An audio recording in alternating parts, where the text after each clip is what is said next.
Welcome back to S group. मेरा नाम है आमिर और मैं हूं आपके आज की इस क्विज का होस्ट। उम्मीद करता हूं आपने पहले की क्विजेस को फिनिश कर लिया होगा। ठीक बजा है रात का 8 और हमेशा की तरीके मैं नए 15 क्वेश्चंस के साथ फिर से हाजिर हूं। उम्मीद करता हूं आपने पहले की क्विजेस को फिनिश कर लिया होगा, उन क्वेश्चंस को प्रिपेयर भी कर लिया होगा। तो चलिए स्टार्ट करते हैं अपनी आज की इस क्विज। इससे पहले मैं उम्मीद ये भी करता हूँ कि आपने अपने फॉर्म्स को फिलअप कर दिया होगा। चूँकि 30 नवंबर बहुत दूर नहीं है, आपके एग्जामिनेशंस जो मैंने बताए थे ऑनलाइन ऑर्गेनाइज कराए जाएंगे रिवॉर्ड मनी के लिए, वो 30 नवंबर को होने हैं। उससे पहले पहले जितनी जल्दी हो सके अपने फॉर्म्स को आप फिलअप कर दीजिए, क्योंकि सीट्स लिमिटेड है। ऐसा ना हो कहीं फॉर्म सबमिशन क्लोज हो जाए और आप फॉर्म भर भी ना पाए। चलिए स्टार्ट करते हैं आज की इस क्विज और देखते हैं सबसे पहला क्वेश्चन क्या है। तो सबसे पहला क्वेश्चन आपकी कंप्यूटर स्क्रीन पे ये रहा। Which of the following is not used in LAN. अगर आप एक लैन क्रिएट करते हैं या लैन है आपके पास पहले से बना बनाया लैन, उसमें इनमें से क्या इस्तेमाल नहीं होता है। Option A modem, option B computer, option C printer and option D cable. आपके हिसाब से अगर हम एक लैन क्रिएट करते हैं तो उसमें क्या इस्तेमाल नहीं किया जाता। आपका टाइम स्टार्ट होता है अब। अपना जवाब अब आप सेंड कर सकते हैं।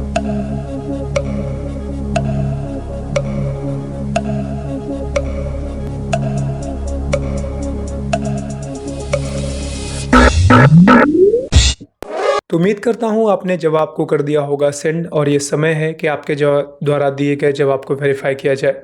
एक एक करके मैं एक्सप्लेन करता जाता हूँ, आपको आंसर बताता जाता हूँ। अगर हम कहते हैं कि हम लैन में प्रिंटर का यूज़ नहीं करते तो ये गलत जवाब हो जाएगा। कारण क्या है, जब हम एक लैन क्रिएट करते हैं उसमें हम कई सारे कंप्यूटर्स कनेक्ट करते हैं। एक ही आप प्रिंटर लगा दीजिए, उनमें से कंप्यूटर बहुत सारे होंगे, एक ही प्रिंटर कनेक्टेड है, लेकिन उस कंप्यूटर्स में से किसी भी कंप्यूटर से आप प्रिंट देंगे तो वो प्रिंटर आपका प्रिंट आउट निकालेगा। लैन में आप प्रिंटर का यूज़ कर सकते हैं। वही बात अगर आप कंप्यूटर करेंगे तो कंप्यूटर के बिना तो लैन बनता ही नहीं है। इसका मतलब कंप्यूटर तो होना ही होना चाहिए। अगर आप केबल लगाएंगे नहीं, मान लीजिए हो सकता है कि आप एक वायरलेस कम्युनिकेशन बनाए, लेकिन यहाँ पे ऑप्शन है केबल आपके पास, तो केबल भी आप यूज़ कर सकते हैं लैन के लिए। तो इसका जो आप हिसाब से जो नहीं यूज़ किया जाता है वो है मॉडेम। मॉडेम का इस्तेमाल लैन में नहीं होता है, ठीक है। वैसे मॉडेम्स का बेसिकली यूज़ है एनालॉग सिग्नल्स को डिजिटल सिग्नल्स में कन्वर्ट करना। और यहाँ पे जब आप लैन क्रिएट करते हैं तो वहाँ पे ना ही एनालॉग ना ही डिजिटल सिग्नल्स का इस तरीके से कन्वर्जन की ज़रूरत नहीं है। चलिए बढ़ते हैं अपने अगले क्वेश्चन की ओर, देखते हैं अगला क्वेश्चन क्या है। तो अगला क्वेश्चन आपकी कंप्यूटर स्क्रीन पर रहा। What will be the full form of SAS। आपके हिसाब से SAS का फुल फॉर्म क्या है। Option A simple animated system, option B smart augmented system, option C statistical analysis system and option D super advertising system. आपके हिसाब से इसका सही जवाब क्या है। अपना जवाब अब आप सेंड कर सकते हैं।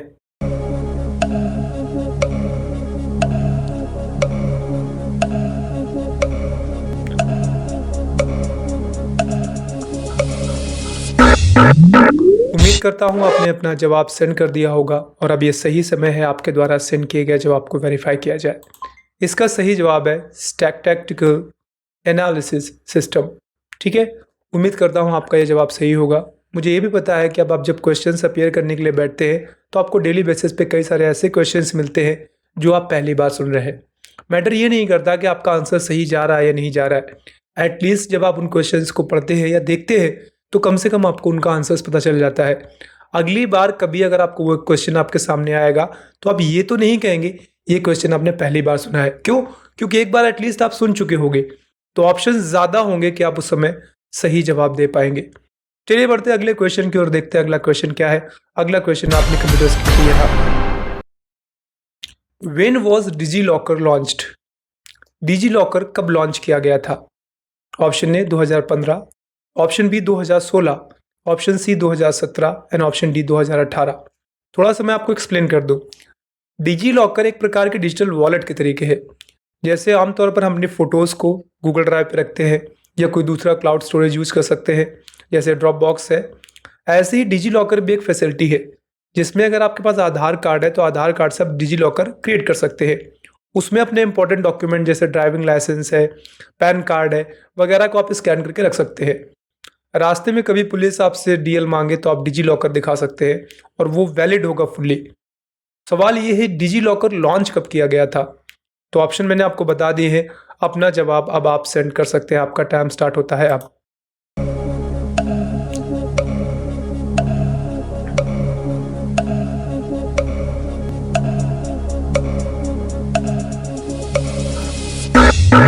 तो उम्मीद करता हूँ आपने अपना जवाब सेंड कर दिया होगा और अब समय है आपके द्वारा सेंड किए गए जवाब को वेरीफाई किया जाए। इसका सही जवाब है 2015। 2014 में नरेंद्र मोदी जी पीएम बनकर आए और 2015 से ही उन्होंने डिजिटलाइजेशन को प्रमोट करना स्टार्ट किया। तो 2015 में उन्होंने डिजी लॉकर लॉन्च किया। अब तो अपने व्हाट्सएप में भी आप डिजी लॉकर में लॉगिन कर सकते हैं। इस पे मैंने वीडियो बनाकर करीबन आज से 4 से 5 महीने पहले आपको बताया था कैसे आप अपने व्हाट्सएप पे डिजी लॉकर को यूज़ कर सकते हैं। चलिए बढ़ते हैं अगले क्वेश्चन की ओर, देखते हैं अगला क्वेश्चन क्या है। तो अगला क्वेश्चन आपकी कंप्यूटर स्क्रीन पर ये रहा। व्हाट इज द शॉर्टकट की टू फुल स्क्रीन। कोई चीज़ है जो आप देख रहे हैं, आप उसको फुल स्क्रीन पे देखना चाहते हैं, उसके लिए आप किस शॉर्टकट की का यूज़ करेंगे। Option A control plus small bracket है, option B control plus shift plus J, option C है control plus shift plus T and option D है नन। इनमें से कोई नहीं। आपके हिसाब से इसका सही जवाब क्या है। अपना जवाब अब आप सेंड कर सकते हैं। आपका टाइम स्टार्ट होता है अब।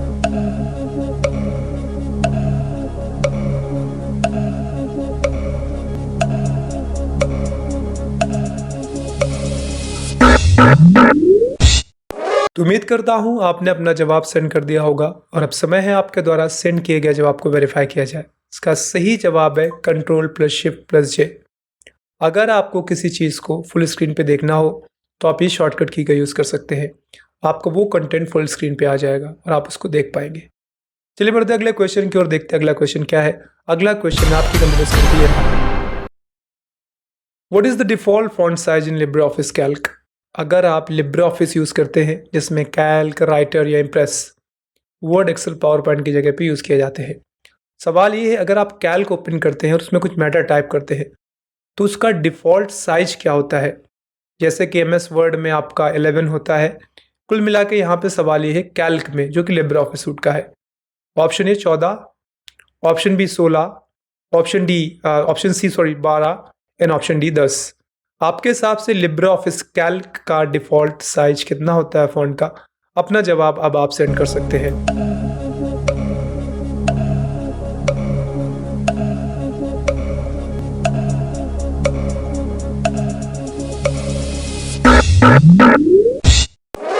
तो उम्मीद करता हूं आपने अपना जवाब अब तक सेंड कर दिया होगा। चलिए चेक करते हैं आपके द्वारा सेंड किया गया जवाब सही है या गलत।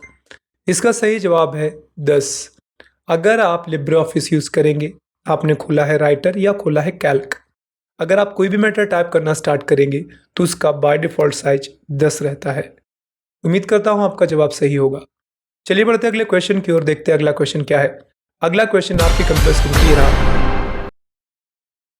What will be the full form of NUUP? आपके साथ से NUUP का फुल फॉर्म क्या होता है। Option A national unstructured USSD platform, option B national unstructured USSD provider, option C national unified USSD platform and option D none. इनमें से कोई नहीं। इससे पहले ऑलरेडी मैं एक बार इसका जवाब दे चुका हूं। अगर आपने सारी क्विजेस को पहले से देखा होगा तो आपको इसका जवाब पता होगा। फिर भी चूंकि ये जवाब थोड़ा सा डिफरेंट होगा इसलिए मैं आपको एक लाइफलाइन दूंगा। आज हम 50-50 लाइफलाइन का यूज़ करेंगे। तो अगर यहाँ से मैं 50-50 लाइफलाइन का यूज़ करता हूँ तो आपके दो ऑप्शन गायब हो गए। अब आपके पास दो ऑप्शन हैं, नेशनल यूनिफाइड यूएसएसडी प्लेटफॉर्म या फिर नेशनल अनस्ट्रक्चर्ड यूएसएसडी प्रोवाइडर। अपना जवाब अब आप सेंड कर सकते हैं। आपका टाइम स्टार्ट होता है अब।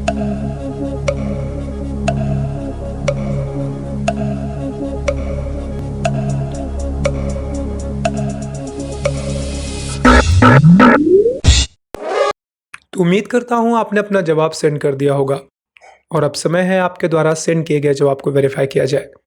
इसका सही जवाब है नेशनल यूनिफाइड यूएसएसडी प्लेटफॉर्म। उम्मीद करता हूं आपका जवाब सही होगा। जिन भी छात्रों का जवाब सही है कॉन्ग्रेचुलेशंस, और जिनका गलत है कोई बात नहीं। आपको एटलीस्ट ये फेल्योर्स ये क्वेश्चन जिनमें आप भले ही गलत अटेम्प्ट कर रहे हो, एटलीस्ट आपको अगली बार से ये क्वेश्चन याद रहेंगे। चलिए बढ़ते हैं अगले क्वेश्चन की ओर और देखते हैं अगला क्वेश्चन क्या है।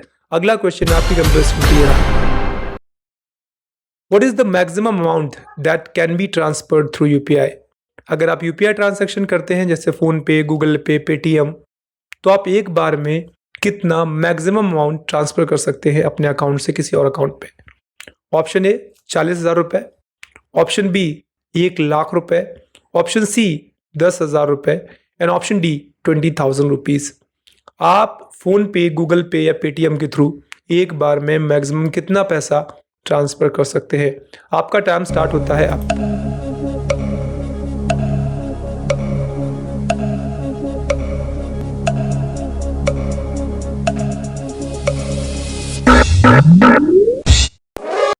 चलिए देखते हैं इसका सही जवाब क्या है। वैसे आपने इसका सही जवाब दिया होगा, मैं इससे उम्मीद कर रहा था। इसको आंसर करने से पहले एक चीज़ क्लियर कर दूं, अगर आपने आज ही फ़ोन पे अकाउंट बनाया है और आप आज ही पैसे ट्रांसफ़र करने की कोशिश करोगे तो मैक्सिमम आप 2,000 रुपये ही ट्रांसफ़र कर पाओगे। यूपीआई पॉलिसी सी कुछ ऐसी है ताकि आपका पैसा कहीं गलत हाथों में न चला जाए, इस वजह से सिक्योरिटी देते हैं। वैसे अगर आप पहले से कंटिन्यूअसली यूज़ करते रहे हैं और आज आप ट्रांसफ़र करना चाहते हैं तो आप एक बार में 1,00,000 रुपीज़ तक ट्रांसफ़र कर सकते हैं। उम्मीद करता हूँ आपका जवाब सही होगा। चलिए बढ़ते हैं अगले क्वेश्चन की ओर और देखते हैं अगला क्वेश्चन क्या है।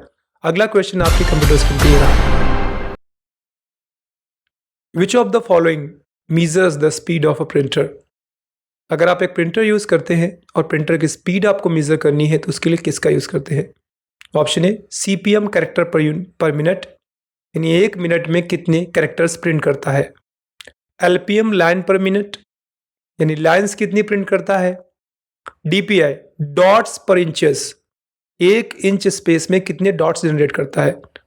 ये मेज़र करने के लिए में इंपॉर्टेंट है, यानी में से कोई भी, ये सारे के सारे जो दिए हुए हैं ये प्रिंटर की स्पीड के लिए ही होते हैं। आपके हिसाब से इसका सही जवाब क्या है? अपना जवाब अब आप सेंड कर सकते हैं।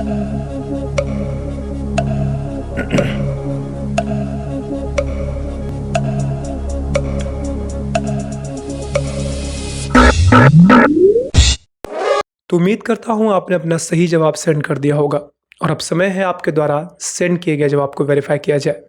अगर आपको प्रिंटर की स्पीड मेजर करनी है तो उसके लिए डॉट पर इंचेस, ये भी सही है। सीपीएम यानी कैरेक्टर पर मिनट, ये भी सही है। एलपीएम लाइन पर मिनट, 1 मिनट में कितनी लाइन ड्रॉ करता है, ये भी सही है। तो इसका सही जवाब होगा ऑल ऑफ अबव। इन तीनों ही चीज़ों की सहायता से हम प्रिंटर की स्पीड चेक करते हैं, ये मेजर करते हैं। चलिए अगला क्वेश्चन आपकी कंप्यूटर स्क्रीन पे ये रहा। Which of the following hacking can get you a job in an firm? अगर आप इनमें से कोई भी एक हैकिंग सीखते हैं तो आपको इजीली जॉब मिल जाएगी, वो कौन सी है? Option A black hat hacking, option B white hat hacking, option C ethical hacking and option D इनमें से कोई नहीं। टाइम देने से पहले थोड़ा सा एक्सप्लेन कर देता हूँ। ब्लैक हैट हैकिंग का मतलब होता है किसी का डेटा चोरी करना, ठीक है, जो कि एक क्राइम है अपने यहाँ पे।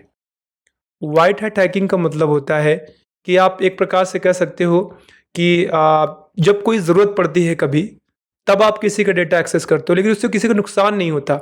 ऐसा कुछ डेटा वगैरह आप उड़ा लेते हो हैकिंग की सहायता से जिससे किसी का नुकसान नहीं होता। इथिकल हैकिंग किसी के मतलब सरकार के फ़ायदे के लिए, किसी व्यक्ति के नुकसान हो रहा था उसके फ़ायदे के लिए आपने इथिकल, यानी आपका कोई पर्सनल बेनिफिट नहीं है, इथिक्स के साथ आपने हैकिंग करी है तो इथिकल हैकिंग, इनमें से कोई नहीं। अब अपना जवाब आप सेंड कर सकते हैं।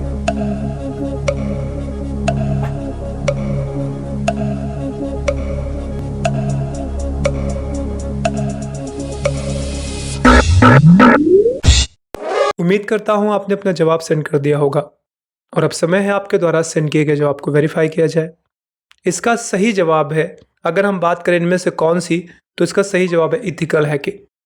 अगर आप इथिकल हैकिंग सीख लेते हैं तो आसानी से आपको एक सम्मानित फर्म में जॉब मिल जाएगी या फिर आप दूसरों के लिए हेल्प भी कर सकते हैं, एक सोशल रिफॉर्मेशन के तरीके। तो उम्मीद करता हूँ आपका जवाब सही होगा। हो सकता है आप थोड़े बहुत कन्फ्यूज़ होंगे, तो अगर आप चाहें तो जो कि मैं फंडामेंटल के वीडियोस बनाने ही वाला हूं, तो उसमें हम हैकिंग के बेसिक टॉपिक्स को कवर करेंगे। उसमें हम देखेंगे कि ब्लैक हैट हैकिंग क्या है, वाइट हैट हैकिंग क्या है, ग्रे हैट हैकिंग क्या है, इथिकल हैकिंग क्या है, ऑलमोस्ट इन सारे टॉपिक्स को देखेंगे।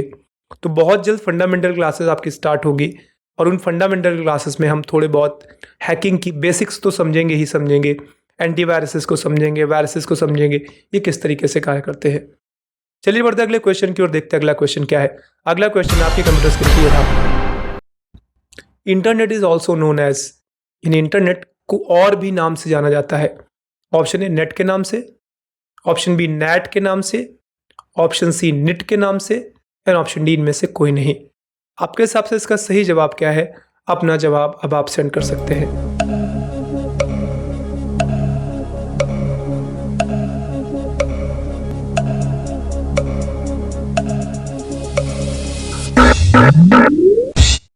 मुझे उम्मीद थी कि ये जवाब आपका सही होना ही होना चाहिए, क्योंकि जब आप किसी से बताते हो तो यही कहते हो मेरा नेट खत्म हो गया है। क्यों कि इंटरनेट को हम शॉर्टकट में नेट ही बोलते हैं। तो चाहे आप नेट कहें चाहे आप इंटरनेट कहें, बात इंटरनेट की ही है। तो इसका सही जवाब था ए, जो कि है नेट। चलिए बढ़ते अगले क्वेश्चन की ओर, देखते हैं अगला क्वेश्चन क्या है। अगला क्वेश्चन आपकी कंप्यूटर स्क्रीन पे रहा। The first RuPay ATM and micro ATM card was, Aadhaar number was launched by which bank. कौन सी बैंक है जिसने सबसे पहला रुपे कार्ड या सबसे पहला आपका माइक्रो एटीएम कार्ड लॉन्च किया था जो आधार से ऑपरेट होता था? Option A State Bank of India, option B ICICI, option C Bank of India, and option D HDFC. इसका जवाब मैं आपको ऑलरेडी बता चुका हूं। ये सवाल तीसरी बार आया है अब तक। तो उम्मीद करता हूं आपने पहले की क्विज देखी होंगी, तो आपको इसका जवाब पता होगा पहले से ही। अपना जवाब अब आप सेंड कर सकते हैं। आपका टाइम स्टार्ट होता है आप।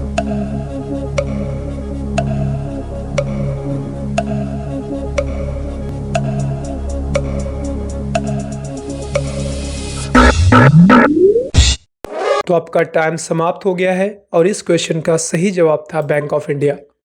बैंक ऑफ इंडिया वो पहला बैंक है जिसने सबसे पहली बार रुपे एटीएम कार्ड को एवं माइक्रो एटीएम कार्ड को आधार के साथ वेरीफाई करके लॉन्च किया।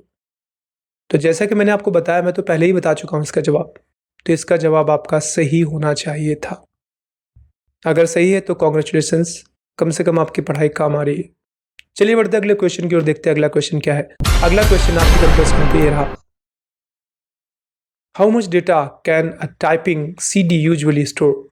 अगर आप डेटा टाइप करते हैं तो वो डेटा कितना होता है जो एक CD मैक्सिमम होल्ड कर सकती है। यानी टाइपिंग का जो डेटा, देखिए डेटा कई प्रकार का हो सकता है, audio files, video files and typing content जो कि टेक्स्ट फॉर्म में होता है। तो आपसे पूछ रहा है CD ड्राइव जो है या CD डिस्क एक बार में मैक्सिमम कितना टाइपिंग डेटा होल्ड कर सकता है। Option A 680 byte, option B 680 megabyte, option C 680 gigabyte, and option D 680 terabyte. आपके हिसाब से एक CD कितना डेटा होल्ड कर सकती है? अपना जवाब अब आप सेंड कर सकते हैं।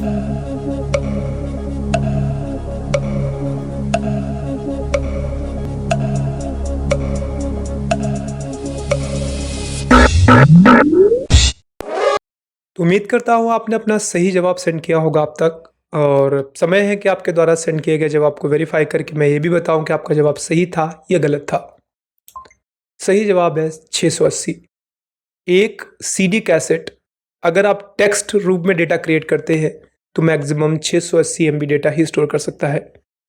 उम्मीद करता हूं आपका जवाब सही था। चलिए बढ़ते हैं अगले क्वेश्चन की ओर, देखते हैं अगला क्वेश्चन क्या है। अगला क्वेश्चन आपकी कंप्यूटर स्क्रीन पर ये रहा।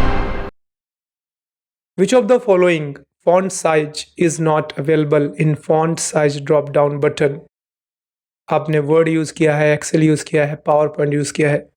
सवाल ये है फॉन्ट साइज जो होता है बाय डिफ़ॉल्ट 11 होता है वर्ड में। कह रहा है इनमें से कौन सा ऐसा है जो होता ही नहीं लिस्ट में? 24, 10, 16 या 19। आपके हिसाब से कौन सा ऐसा फॉन्ट साइज है जो होता ही नहीं है? अपना जवाब अब आप सेंड कर सकते हैं।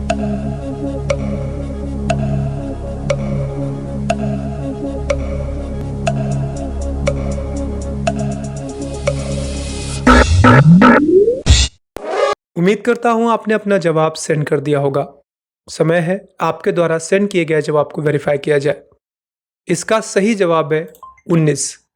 10 होता है, 24 होता है, 16 होता है। कभी भी आप MS वर्ड को ओपन करके देख लीजिएगा या एक्सेल या पावर पॉइंट जो भी आप यूज़ करें। ज़्यादातर वहाँ पर आपको सम संख्याएं ही मिलेंगी, जो कि 19 तो विषम है, तो ये वहाँ पे नहीं होगा। चलिए बढ़ते अगले क्वेश्चन की ओर, देखते अगला क्वेश्चन क्या है। अगला क्वेश्चन आपकी कंप्यूटर स्क्रीन पर ये रहा। What is Twitter used for trending? Twitter पे अगर किसी चीज को ट्रेंड करना है तो किसका यूज करता है? ऑप्शन ए हैश का, ऑप्शन बी @ का, ऑप्शन सी एंड का, and option D dollar symbol का। आपके हिसाब से ट्विटर पे अगर कोई चीज ट्रेंड करती है तो वो किसका यूज करती है? अपना जवाब अब आप सेंड कर सकते हैं।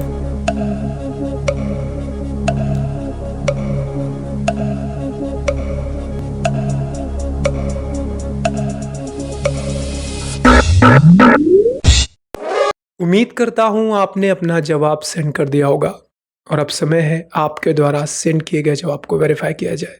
इसका सही जवाब है हैश। हो सकता है आपने सुना भी होगा कि ये हैशटैग ट्रेंड कर रहा है, तो हैशटैग्स का यूज करते हैं किसी भी चीज को ट्रेंड कराने के लिए। चलिए बढ़ते हैं अगले क्वेश्चन की ओर। उम्मीद करता हूं आपका यह जवाब सही था। अगला क्वेश्चन आपकी कंप्यूटर स्क्रीन की रहा।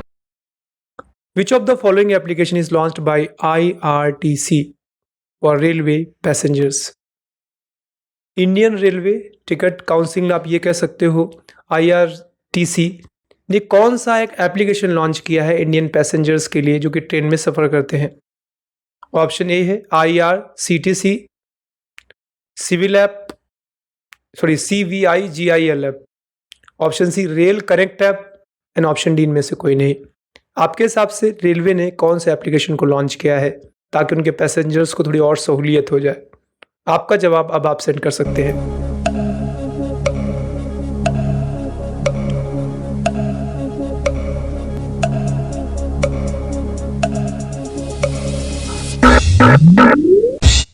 उम्मीद करता हूं आपने अपना जवाब सेंड कर दिया होगा। अब समय है आपके द्वारा सेंड किए गए जवाब को वेरीफाई किया जाए। इसका सही जवाब है रेल कनेक्ट ऐप। उम्मीद करता हूं आपका जवाब सही था। अब आप रेल कनेक्ट एप्लीकेशन की सहायता से इजीली ट्रेन्स के बारे में जानकारी प्राप्त कर सकते हैं, ट्रेन्स को बुक कर सकते हैं, और जानकारी आपको रेलवे के बारे में चाहिए, you can easily get that. चलिए तरीके से आज के आपके 15 क्वेश्चन समाप्त होते हैं। उम्मीद करता हूं आज आपको फिर से कुछ ना कुछ नए क्वेश्चन जरूर मिले होंगे जिसका जवाब आप पहले नहीं जानते होंगे और आप जान गए होंगे।